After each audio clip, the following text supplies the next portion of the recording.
What's going on? You're watching NFL Daily. Today's show, the 10 rookies that have the best chance to win Offensive Rookie of the Year. And I want to give a special shout out to today's sponsor, Manscaped. Go to manscaped.com/chat to save 20% off your balls. They are going to thank you. Let's go to Henry Ruggs, my man, at number 10 here, Rookie of the Year power rankings. I couldn't not include the first receiver taken and the first non-quarterback in terms of the skill guys taken in this list, but I just don't think he's going to get the volume stats that you normally see accompany this, Mitch, to really be in consideration for Rookie of the Year. I don't disagree with you whatsoever. And as much as I love Ruggs, I mean, the Raiders are going to be a run-first football team. And, you know, I think with the offensive line that they've built, they are going to run the football with Jacobs. And Ruggs is going to have good stats, but I don't know if it's going to be good enough to really, you know, compete with some of these other quarterbacks. So we want you to predict it. Who's going to win Offensive Rookie of the Year? Throw it in the comments section, and I'm sure we're going to get a lot of Joe Burrows, Tua, Justin Herbert. Will a running back win it?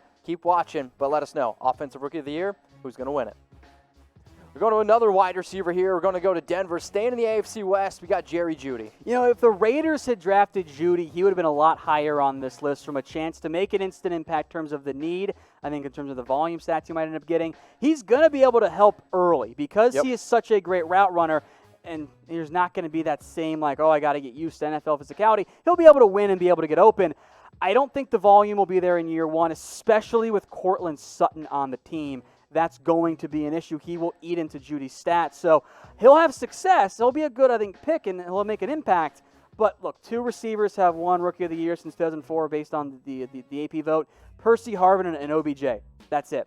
I don't think receiver ends up happening. So if you guys want to see a Defensive Rookie of the Year video, we got one simple thing to do. Share this video. So go down, click the share button. You can put it on Twitter. You can put it on Facebook. You can put it on Instagram. Put it anywhere, okay? Or you can also go old school, copy the link, put it on those channels as well. If you want a Defensive Rookie of the Year, share this video. Let's get in now to number 8. We get into the running back position for the Rams, Cam Akers. If you could guarantee me that Akers would get the vast majority of those reps over Darrell Henderson, over Malcolm Brown, he'd probably be top 5 on this list. I am not convinced he's going to. I'm curious how he fares behind a vastly better offensive line that he ever had at FSU that team could not block to save their lives. And then running backs have a better chance. They do. If you look historically, running back, quarterback, never tight end, rarely receiver, those are the guys who win Offensive Rookie of the Year. Gives Akers a shot. I just think he's kind of a tier behind some of the other top backs. Father's Day is right around the corner, and if you want to get the perfect gift for your dad, maybe your grandpa, I mean, listen, Dad, Grandpa, I love you all very much, but there's been a moment in my life where I've looked at you, I've been like, man, you got that nose hair, you got that ear hair. Luckily, the Weed Whacker is an unbelievable nose trimmer, ear trimmer, super, super safe, up to a 90-minute battery life, and let's be real, 79% of women have said it themselves, they don't like to see that unwanted hair. Do you know who is in that 79%? Let's hear it. Producer Alicia's in that 79%. She said, and I quote to me earlier today, my boyfriend's ear hair is weird. So she doesn't like it. You guys should pay attention there. So you can take care of it. Get 20% off by going to manscaped.com/chat. You know, so we do a lot of products here from Manscaped. This one is a new and improved product to go help clean up a little bit. Let's now go to the next player here, number 7. It's Justin Jefferson of the Minnesota Vikings. This was like one of my bold receiver picks here, a couple guys I considered. Great production at LSU this past year. You guys all know that, out of the slot. And he's the clear-cut number 2 receiver for Minnesota. Yep. Obviously, Adam Thielen's the number 1. There is a significant amount of targets from Stephon Diggs to go to Justin Jefferson.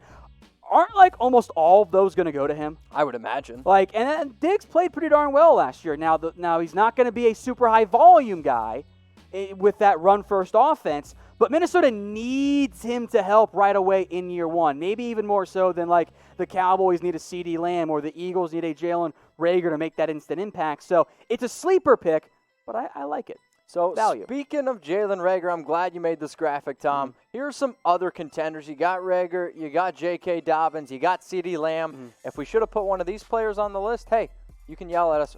I'm at Reagor Reagor would have been my 11th, by the way. Yeah? Yeah, because I think he's got a really good chance to be able to impress. And because, like, for the Cowboys, even if CeeDee Lamb plays great, it's going to take him some time, take him some time to be able to earn that role.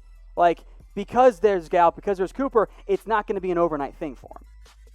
So I like that you're pinning this up. You got the Dallas Cowboys against the Philadelphia Eagles. Who's going to have better rookie stats, type CeeDee or type JR? I'm going to type CeeDee because I do think that there is a scenario that plays in my head where I could see Amari Cooper getting banged up. He's been banged up his entire career, and if that happens, I think CeeDee Lamb takes over as the number one receiver and not Michael Gallup. Here's my cop-out answer here for this. The floor is higher for Jalen Reagor because he has a much easier, quote-unquote, path to being the number one receiver for his team. The ceiling is higher. The floor is also lower for Reagor because he might not adjust that quickly. So I'll go CeeDee Lamb has better stats, but I think Reagor has the better upside in year one to really blow up. Let's go to Detroit now, where we got DeAndre Swift, and I actually love this fit here with the Detroit Lions. Kerryon Johnson has been banged up, even dating back to his days with Auburn. Detroit wants to be able to run the football. It's why they drafted Swift so early. Yep. And his passing game impact, I think, helps his chances. If Kerryon gets hurt, Swift's going to be coveted in fantasy and in all kinds of offensive stuff.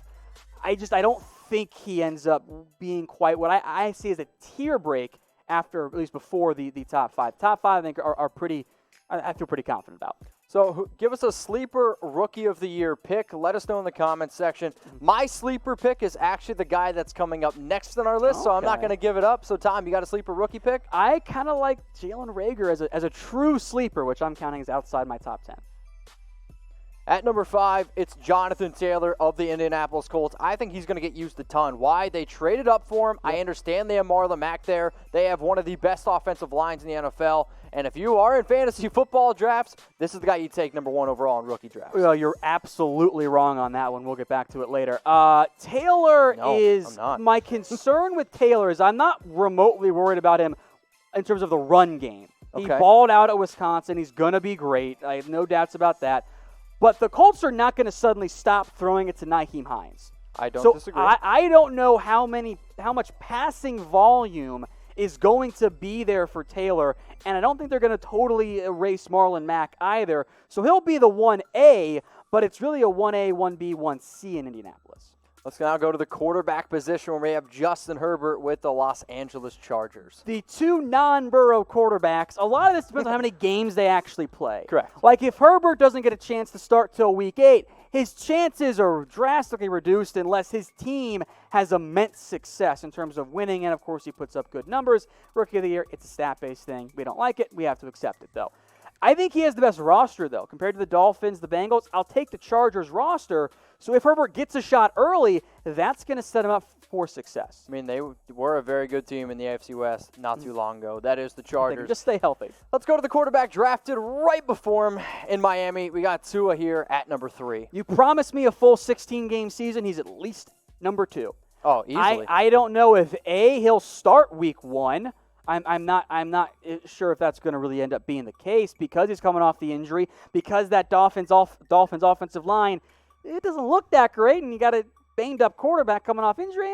Maybe you just want to take it slow and don't rush things into it.